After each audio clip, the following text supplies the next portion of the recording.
దేవునికి మహిమ కలుగును గాక. ప్రభు పేరట మీ అందరికి వందనాలు, శుభాలు, మరణాత. బాగున్నారండి? మీ అందరూ బాగున్నారని తలంచుచు మన ప్రభువును రక్షకుడైన యేసుక్రీస్తు యొక్క దివ్యమైన నామంన మీ అందరికీ శుభాలు తెలియపరుస్తున్నాను. ఈ సమయంలో దేవుని వాక్యము నిమిత్తము మరి స్వస్థత అనే అంశంలోని మనం ధ్యానం చేయుచున్నాం.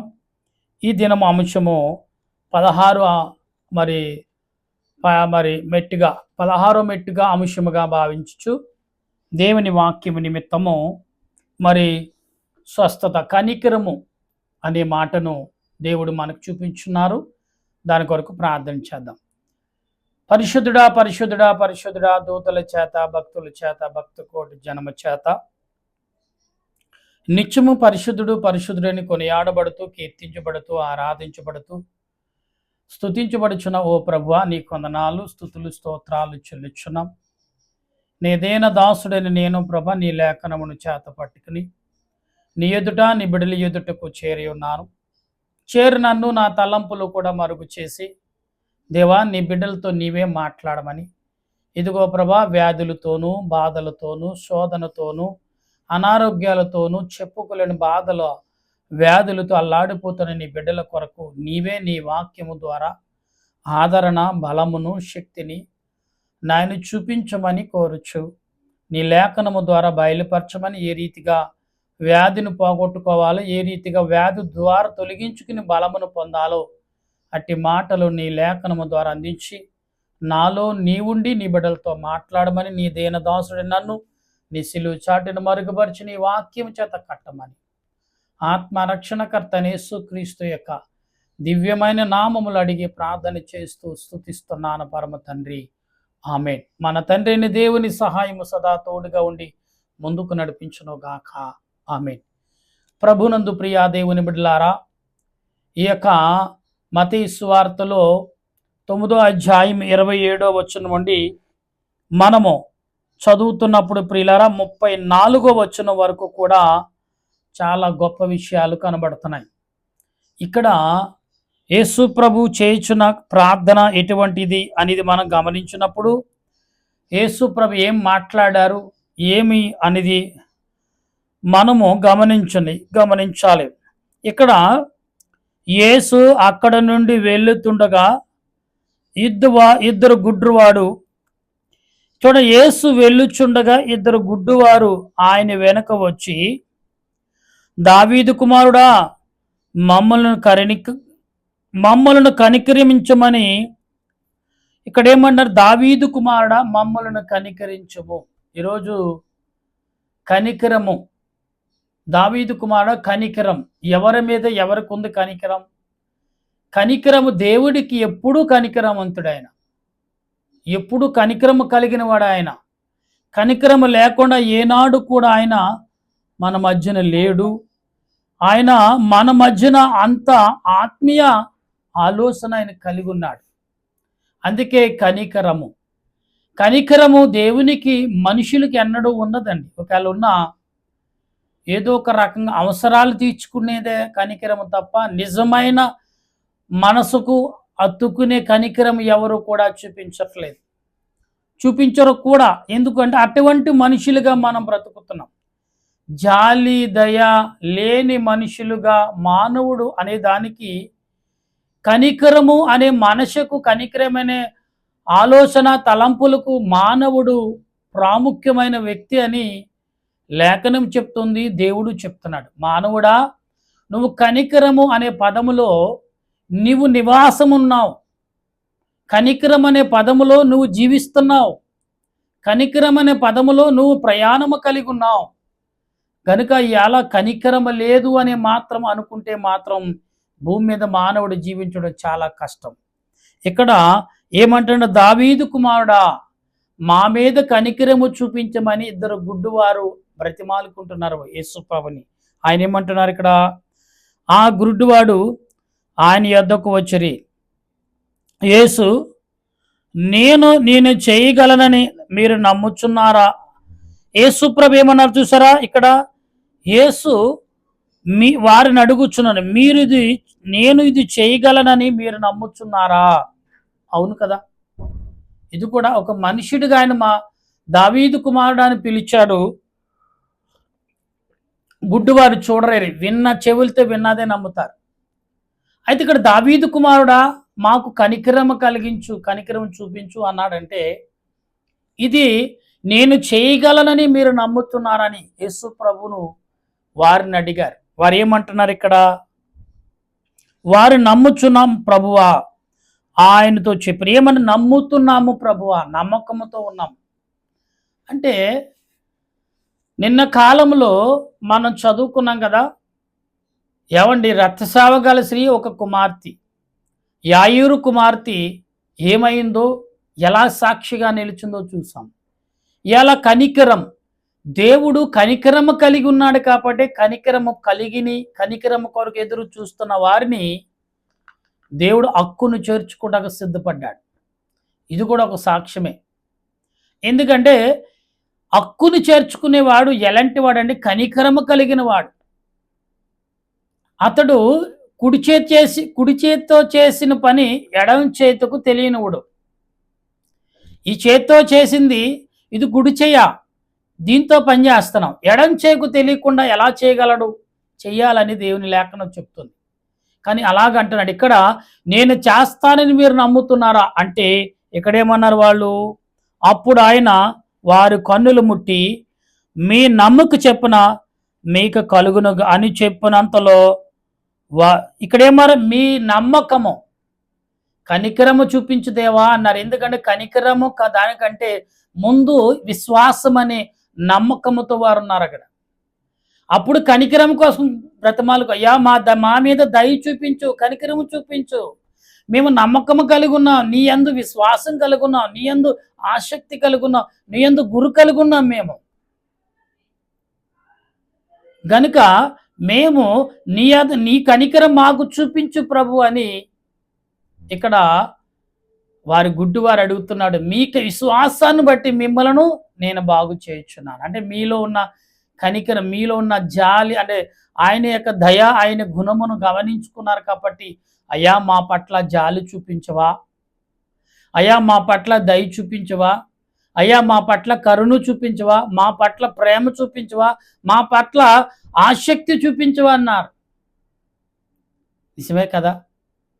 ఇలాంటి ఆసక్తి కరుణ లేని వారు ఎంతమంది ఉన్నారు ప్రజలు ఈ లోకంలో? చాలా కుప్పలుగా ఉన్నారు. ప్రియులారా, నేను మొదట ఉదయకాలం వార్తల్లో ఒక వీడియో చూశాను. ఏమంటే ఇప్పుడు ఈ కరువు కాలంలో ఏదో తెగలొచ్చి గొర్రెలు సుమారు చాలా మందల గొల్లి చనిపోయిన వారు ట్రక్కుల మీద వేసుకొచ్చి జేసీబీతో గుంత తవ్వి ఆ గుంతలో పోస్తున్నారు. రానున్న రోజులు మనుషులను అలాగ కరోనా టైంలో ఎలాగైతే పోసారో ఇప్పుడు కూడా అలా పోస్తున్నారు. ఇప్పుడు యుద్ధాలు జరుగుతున్నాయి, అక్కడ కూడా అలాగే పోసారంట మనుషుల్ని. కరోనా టైంలో అలాగే మనుషులు తవ్వలేక క్రేన్ల చేత గుంతలు తవ్వించి ఆ గుంతల్లో మనుషులు వేయలేక ఆ క్రేన్ల చేత అందులో పెట్టేవారు బాడీని.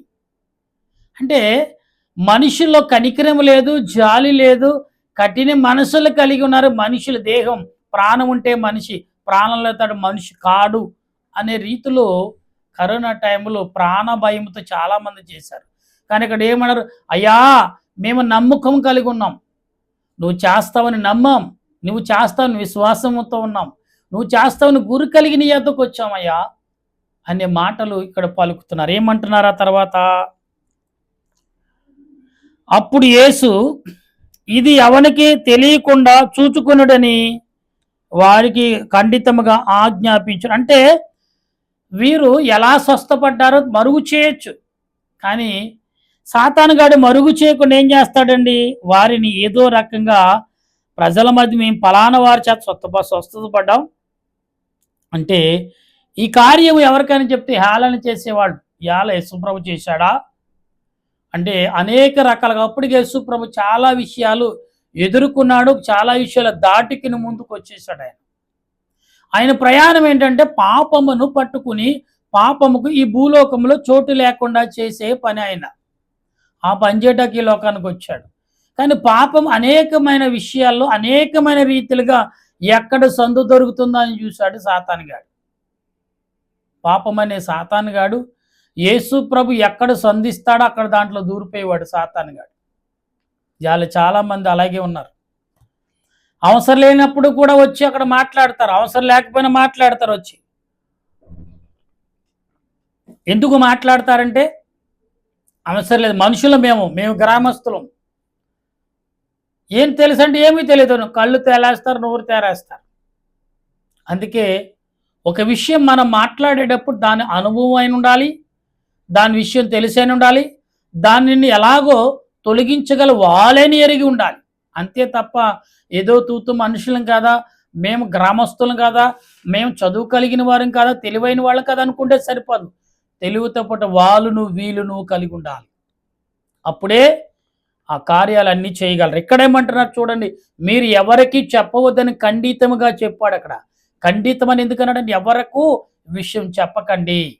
చెప్తే ఏం చేస్తారు, మీరు ఇబ్బంది పెడతారని ఆ విషయం ఆయనకి తెలియదు. వాళ్ళకి మేము స్వస్థపడ్డాం, మేము ఎందుకు ఇబ్బంది పడతాం అయ్యా, నువ్వు మేలు పొందావు, మేము మేలు పొందా, ఆ మేలు చెప్పుకోదా, చెప్పుకునే సమయంలో చెప్పుకుంటారు, కానీ ఇప్పుడు మాత్రం చెప్పొద్దని యేసు ప్రభు ఖండితంగా చెప్పినట్టుగా వాక్యంలో కనపడుతుంది. అయితే ఇంకేమన్నారు ఇక్కడ, అయినను వారు వెళ్ళి ఆ దేశమంతటా ఆయన కీర్తి, అయినను చూడండి చెప్పినప్పుడు కూడా ఆయన ఏం చేస్తారు, వాళ్ళు ఆ దేశమంతా ఆయన కోసం కీర్తన అంటే కీర్తించారు, ఆయన గొప్పగా చెప్పారు. యేసుప్రభు ఎందుకు చెప్పారని ఆలోచించలేదు ఇక్కడ, కానీ చెప్పారు. ఇక్కడ ఏమంటున్నారు చూసారా, అయితే ఇక్కడ యేసును ఆయన శిష్యులను వేళ్ళుచుండగా కొందరు దయ్యము పట్టిన ఒక మూగవాణ్ణి ఆయన యొద్దకు తీసుకుని వచ్చిరి. దెయ్యము వెళ్ళగొట్టవన్న తర్వాత ఆ మూగవాడు మాట్లాడగా జనసమూహములు ఆశ్చర్యపడి ఇశ్రాయేలులో ఇలాగు ఎన్నడూను కనబడలేదని చెప్పుకునిరి. అంటే ఎంతకాలం ఆ యవనస్తుడు ఆ దెయ్యం పట్టిన వాడు అక్కడే రోడ్డు పక్కన శిశలాటాడి తిరుగుతున్నప్పుడు ఎవరు పట్టించుకోలేదు. మగవాడిగా ఎర్రేడుగా మాట్లాడుతున్నాడు. ఇప్పుడు దేవుడు దురాత్మను పోగొట్టుకుని అతను మాట్లాడుతుంటే వింతగా, ఎన్నడూ ఇటువంటి క్రియలు చూడలేదే, అయ్యో ఇంకా జరగాలి, మన దేశంలో ఇటువంటి క్రియలు మన పితరులు కూడా సాధించారు చేశారు అని అంటారు. ఎప్పుడు చూడలేదే అంటారు. బాగా తెలుసున్నామంటే మాకు తెలియదు, తెలుసున్నా మాకు తెలియదు, అన్ని అనుభవం ఉన్నా లేదు మాకేం తెలియదు. అంటే లాభం ఉంటేనే మాట్లాడతావు, లాభం లేకపోతే నువ్వు నాకెవరో తెలియదు అన్నట్టుగా ఈ లోకంలో మనుషులు ఉన్నారు. ప్రియులరా, రేపొద్దున శరీర సంబంధంగా ప్రాణము శరీరం ఏకమై నువ్వు తెలియదు అనొచ్చు ఏమో తప్ప, అనొచ్చు తెలియదని, కానీ రేపొద్దున ఈ ప్రాణము విడిచి వెళ్ళిన తర్వాత దేహము మట్టిలో కలిసిపోతుంది. కానీ ఆత్మలు ఎక్కడైతే స్వర్గము అనగా నిత్యరాజ్యము చేరాలని చూస్తాయో అక్కడ ఖచ్చితంగా చేరాలి. మరి అప్పుడు నీకంటే ముందుగా వెళ్ళిన ఆత్మలు, నీ తర్వాత వచ్చే ఆత్మలు నిన్ను చూడకుండా ఉంటాయా, నిన్ను గమనించకుండా ఉంటాయా, దేవుడు గమనించకుండా ఉంటాడా ఏంటి? నీకంటే ముందు వెళ్ళిన వారు ఎక్కడున్నారు, నీ వెనకొచ్చిన వారు ఎక్కడున్నారు, వారిద్దరి మధ్యన నువ్వు ఉన్నావని నీకు తెలియట్లేదా? అది తెలుసుకోమంటున్నాడు దేవుడు. ఈ లోకంలో శరీరము ఆత్మ రెండు కలిసి ఉన్నప్పుడు నీవు జీవితం ఎక్కడికి, నువ్వు ఈ లోకాన్ని శరీరం విడిచినప్పుడు నీ ప్రయాణం ఎక్కడికి వెళ్తుందో, ఎలా చేరుతుందో, ఎక్కడికి వెళ్ళి నువ్వు నివసిస్తావో, ఎక్కడికి వెళ్ళి నువ్వు దేవుని యొక్క పిలుపు కొరకు ఎదురు చూస్తావో అది గమనించమని లేఖనం చెప్తుంది.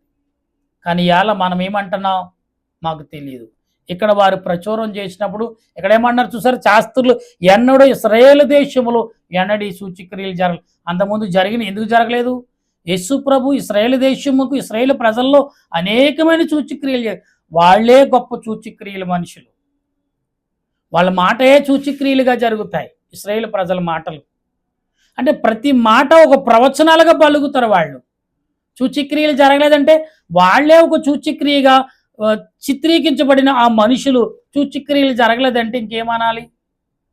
మీరే సూచక్రియలో ఆ దారిలో ఆ ప్రయాణంలో మీరు ప్రయాణిస్తున్నారు, సూచక్రియలైన ప్రయాణంలో మీరు ప్రయాణిస్తున్నారు. ఇశ్రాయేలు ప్రజలు వాళ్లే ప్రపంచానికి స్వాదృశ్యం. ఇలా ప్రపంచంలో అన్నిట్లకంటే వాళ్లే మొదటి స్థానం. ఎంతో ఉన్నదంతా 90 లక్షల జనాలు, మనకలాగా 150 కోట్ల ప్రజలు లేరు అక్కడ. కానీ ప్రపంచానికి సాదృశ్యంగా, ప్రపంచానికి వాళ్ళు అనేకమైన క్రియలను అందించేవారుగా కనబడుతున్నారు. అయితే ఇక్కడ ఇంకా చదువుతున్నప్పుడు మనం ఒక్కసారి, అయితే పరిసయ్యులు ఈతడు దెయ్యముల అధిపతి వలన దెయ్యములను వెళ్ళగొట్టుచున్నాడని చెప్పిరి. చూసారా ఏమన్నారు ఇక్కడ? అధిపతులు వచ్చారంట. ఇక్కడ ఎన్నడూ జరగలేదే. అయ్యో మంచి జరుగుతుంది కదా, మన దేశానికి మంచి పేరు వస్తుంది, మన గ్రామానికి మంచి పేరు వస్తుంది, మన పట్టణానికి మన ప్రజలకు మంచి పేరు వస్తుంది, మన ప్రజలు బాగుపడతారు, మన ప్రజలు ఆరోగ్యవంతులుగా ఉంటారు, మన ప్రజలకు ఆరోగ్యంగా ఉంటే మనకే మంచిది కదా అనుకోవట్లేదంట. స్వార్థమంతులుగా ఉన్నారు. అధికారులు వచ్చి, కొంత అధిపతులు వచ్చి, వీడు బయలుదేవతకు అధిపతి అంటున్నాడు. బయలుదేవత అంటే దేవతలకు, దురాత్మలకు అధిపతి అంటున్నారట. చూసారా ఎంత దుర్మార్గతనంగా మాట్లాడుతున్నారు ప్రజలు. అదే మాట్లాడే ముందు మన మాటలు రాయబడుతున్నాయని ఒక్కసారి మనం గమనించినప్పుడు, దేవుడు నీ పట్ల నా పట్ల ఏ క్రియ అయితే చేయగలుగుతున్నాడో, ఏ క్రియ అయితే చూపుతున్నాడో ఒకసారి మనం గ్రహించాలి. ఈ 4 సువార్తల్లో ఎక్కువగా కనపడేది ఏంటంటే మనకు స్వస్థతల గురించి మార్కు సువార్త, మత్తయి సువార్త, మార్కు సువార్త, లూకా సువార్త, అపోస్తులు కార్యం, ఇవన్నీ కూడా సువార్తలుగా. అంటే అపోస్తులైన పౌలు యేసుప్రభు ఆరోహణం అయిన తర్వాత పరిశుద్ధాత్మ దేవుడు అపోస్తులైన పౌలును బలపరిచిన తర్వాత యేసుప్రభు అంత సువార్త అపోస్తులైన పౌలు చేశాడు. అందుకే అక్కడ సూచక్రియలే కనపడుతున్నాయి. స్వస్థతల కంటే సూచక్రియలు ఎక్కువగా ఉంటాయి అపోస్తులైన పౌలు చేసిన పనులు. యేసుప్రభు చూపించిన మార్గం, యేసుప్రభు చూపించిన సూచక్రియలే తప్ప ఆయన ఎక్కడ ఏదో కూడా గొప్ప కార్యాలు చేశాడు. కానీ యేసుప్రభుకు కలిగిన ఘనతను ఎక్కడ కూడా దాన్ని మార్పకుండా ఉండలేదు. అంటే దాన్ని ఘనపరిచారు వాళ్ళు. యేసుప్రభు ఏదైతే చూపించారో దాన్ని రెట్టింపుగా చేసుకుంటూ వెళ్ళిపోయారు వాళ్ళు. కాబట్టి ప్రియులారా, ఈరోజు ఈ ఈ సాయంకాల ఈ సమయంలో ఈ దినమున మరి ఏప్రిల్ నెల కూడా అయిపోయింది. ఈ ఏళ్లతో ఏప్రిల్ నెల కూడా అయిపోయింది. ఏప్రిల్ పోయి మే నెల వచ్చేసింది. 5 నెలలు. మరి కొత్త సంవత్సరం వచ్చి 5 నెలలు ఎలా గడిచిపోయినాయో తెలియట్లేదు. మన మధ్యన ఇంకా ఎన్ని నెలలు ఉన్నాయి? 7 నెలలు ఉన్నాయి. 7 నెలలు మాత్రమే ఉంది. గనుక మనం గమనించాలి ప్రియులారా, ఏ నెలలో ఏమి జరగవచ్చో, ఈ 2026 ఏమి జరుగుతుందో తెలియదు ప్రియులారా. ఎప్పుడు ఏం జరుగుతుందో అంతా వింతగానే కనబడుతుంది. గనుక మీ అందరూ కూడా ఏం చేయాలంటే, ఇక సద్దీకీయులు ఎలాగొచ్చారు అంటే ఇక్కడ ఏంటండి, కనికరము చూపించాయా, జాలి చూపించాయా, దయ చూపించని వేడుకునేవారు ఎక్కువయ్యారనేది మనకు గమనించి లోకంలో అదే కనపడుతుంది. రాబోయిన రోజుల్లో ఇప్పుడు ఈ సంవత్సరంలోనే కనపడుతుంది కరువు ఏంటో. ఆల్రెడీ ఇప్పటికే మూడో ప్రపంచ యుద్ధం అంటున్నారు. ఇప్పటికే పెట్రోల్ దొరక, డీజిల్ దొరక చాలా మంది కోతలు కొయ్యలేక మిషన్ల మీద ఆధారపడిన వాళ్ళు, ఆయా మిషన్ల మీద మరి పనులు చేయాలనుకున్న వాళ్ళు అన్నీ కూడా కుంటుపడ్డాయి. పనులన్నీ కుంటుపడ్డాయంట. ఎందుకని? మనుషులు గ్రహించగా అహంకారముతో, ఆధిపత్యముతో పరిపాలన చేయాలనుకుంటున్నారు. కాబట్టి ప్రజలందరూ, అమాయకమైన ప్రజలు అందరూ కూడా ఏమైపోతున్నారు? బలైపోతున్నారు. దేవుడు అంటాడు, ఇప్పటికైనా కళ్ళు తెరవండి, ఇప్పటికైనా మేలుకోండి. ఇశ్రాయేలు ప్రజలు ఐగుప్తు నుంచి బయటకు వచ్చాక ఎంత సనుగారో అంతగా ఏడ్చారు వాళ్ళు. ఎంతగా సనుగారో దానికంటే రెట్టింపు ఏడ్చారంట వాళ్ళు. తెలుసా? అది మన నోటి నుండి వచ్చింది, మన నోటి నుండి ఏదైతే బయటికి వెళుతుందో దానికి సమాధానం నీవే కర్తవ్యం, దానికి అధిపతి నీవే, మరొకరు ఎవరో కదా. నేను చెప్పేసి అయిపోయిందంటే కుదరదు. ఎవరు స్వీకరించి అది నీ దగ్గరకు వచ్చి నిలబడి, ఎందుకు వచ్చావంటే నువ్వు నన్ను ఎందుకు బయట కుదలావు అంటుందంట. లేదంటే నిన్ను ఆవరించుకుంటాను, నిన్ను తింటం మొదలు పెడతా. అదే వ్యాధి రూపంలో, బలహీత రూపం, అనేక రకాల శాప రూపంలో వచ్చేది అదే సాతాను గాడు. గమనించి ప్రార్థించే మనసును పరిశుద్ధాత్మ దేవుడు ఈ సాయంకాల పూట మనందరికి అందించి ఆయన రాకడకు సిద్ధపరచును గాక. ఆమేన్. ప్రార్థన చేసుకుందాం. దయగల దేవా, ప్రేమగల రక్షక, వందనాలు. సర్వోన్నతుడా, సర్వాధికారి, నీకు స్తుతులు చెల్లిస్తున్నాం. ఈ సాయంకాల సమయంలో ప్రార్థిస్తుండగా మా ప్రార్థన ఆలకించుము, మా ప్రార్థన అంగీకరించి నీ ఆత్మ నడిపింపు, నీ సన్నిధి కాపుదలను నీ ఆలోచన క్రియలు నాకు అందించి బలపరిచి నడిపించమని నీ దీనదాసుడని నేను చేయుచున్న ప్రార్థన మహిమకరముగా, దీవెనకరముగా, ఆశీర్వాదకరంగా ఉంచి బలపరిచి, ఇదిగో కనికరము కలిగించి దేవా అని గుడ్డివారు అయా మా మీద జాలి చూపు దయ చూపించము అని బ్రతిమాలుకుంటున్నాను. అలాగే ఏదో ఒక రోజు మేము కూడా అదే పరిస్థితికి నాయన బ్రతిమాలుకుని కంటే ఇదిగో బ్రతిమాలకు నువ్వు ఇదిగో నా యొద్దకు రమ్మని పిలుస్తున్నావు.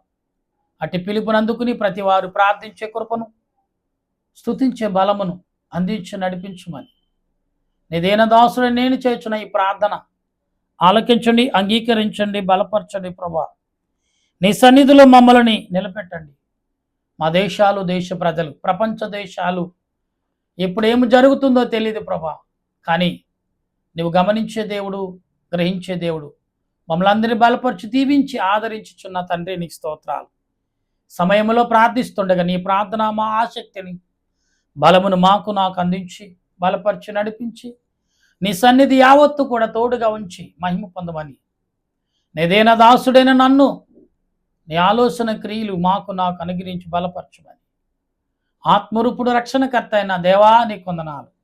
మా దేశాన్ని, దేశ ప్రజలను, మిలిటరీ వారును, పోలీస్ శాఖ వారును, డాక్టర్లను, నర్సులను, పారిశుద్ధ వారును, కార్మికులు, రైతులు, అలాగే గర్భిణీ స్త్రీలు, బాలింతరాలను, నీటి మీద, నేల మీద, గాలి మీద పనులు చేయించిన వారు, ప్రయాణములు చేయించిన వారు, గుడ్డివారు, చెవిటివారు, మూగవారు, వికలాంగులు, అనాథులుగా, అభాగ్యులుగా ఉన్నవారు, నేను నీడలేక నీ వైపు చూచుచున్నవారు, నన్ను నా మీద జాలి చూపించేవారు, కనికరం చూపించేవారు, దయ చూపించేవారు, ప్రేమ చూపించేవారు ఎవరు ఉండకపోతారా అని ఎదురు చూస్తున్న నీ బిడ్డలని బలపరిచి దీవించి ఆదరించమని తండ్రి నీ దీనదాసుడే నేను అనేకమైన దైవదాసులు ప్రభు చేసిన ప్రార్థనలు, మా పితరులు చేసిన విజ్ఞాపనలు, అబ్రహాము దేవా, ఇషాకు దేవా, యాకోబు దేవా తండ్రి అని మా పితరులు చేసిన ప్రార్థన చేత మేమును అలా రీతిగా స్తుతించుటకు, ఆరాధించుటకు ఇచ్చిన భాగ్యాన్ని బట్టి వందనాలు చెల్లిస్తూ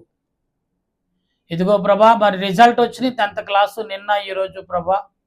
అనేకుల మంది పాస్ అయిన వారు, కొందరు ఆనందము, కొందరు ఏదో 100-5-10% ప్రభా ఫెయిల్ వారు ఉన్నారు. నిరాశతో ఎటువంటి పొరపాటుకు, ఎటువంటి దుర్మార్గత, సాతానికి లోపడకుండా మరలా ఒకసారి ప్రయత్నం చేసి జీవితాన్ని కాపాడుకుని నిలదొక్కుని బలమును, శక్తిని ఈ అంత్యకాల దినాల్లో, ఈ ప్రమాదకర దినాల్లో, ఈ యొక్క కంప్యూటర్ కాల దినాల్లో, ఇదిగో టెక్నాలజీ కాలంలో మనుషులు ఎప్పుడు ఎలాగుంటున్నారో తెలియట్లేదు ప్రభా. ఇప్పుడైనా మనుషులు గ్రహించి వారి జీవితాలు వారే మలుసుకోటకు సహాయం అందించి నీ ఆత్మతో నింపి బలపరచమని నీదైన దాసుడే నేను చేయొచ్చు నా ప్రార్థన ఆలకించి అంగీకరించి మేలుకరముగా, దీవెనకరముగా నడిపించి బలపరిచి ఎందరైతే ఈ మాటలు వింటున్న వారి కుటుంబాలకును వెలుగును, సంతోషమును, సమాధానమును, ఆరోగ్యం, ఆయుష్యతో నింపి బలపరచమని ఆత్మరక్షణకర్త యేసుక్రీస్తు యొక్క దివ్యమైన నామం అడిగి ప్రార్థన చేయుచున్నాను పరమ తండ్రి, ఆమేన్. పరలోకమ పరమ తండ్రి నామను పరిశుద్ధపరచునుగాక, నీ రాజ్యం వచ్చునుగాక, నీ చిత్తం పరలోకం మీద నెరవేరినట్లు భూమి మీద నెరవేరిన గాక. మానవుడైన మాకు దయచేసి మా ప్రార్థన చేసి క్షమించిన ప్రకారముగా మా ప్రార్థన క్షమించి మా శోధనకి ఏంటి రాజ్యము, శక్తి, మహిమా నిరంతరమనావు తండ్రి, ఆమేన్. ఏసురత్నమే జీవం, అపాదులం ప్రవేశరత్నమే జీవం, అపాదులం ప్రవేశ సంపూర్ణ విజయం, అపాదకంతక నాశనం. హల్లెలూయా, హల్లెలూయా, స్తోత్రం, స్తోత్రం, ఆమేన్, ఆమేన్. మన తండ్రి అయిన దేవుని కృప, త్రియేక దేవుని సన్నిధి, పరిశుద్ధాత్మిక ఆదరణ ఇప్పుడు ఎల్లప్పుడు సదా మీకు, మీ కుటుంబాలకును, చదువుకున్న బిడ్డలకును, పాస్ అయిన బిడ్డల వరకును, ఫెయిల్ బిడ్డలకు మరొక్కసారి ధైర్యమును, బలమును, శక్తిని అందించి నీ రాకడకు సిద్ధపరచును గాక. ఆమేన్, ఆమేన్, ఆమేన్. మీ అందరికీ వందనాలు. మరణాతా.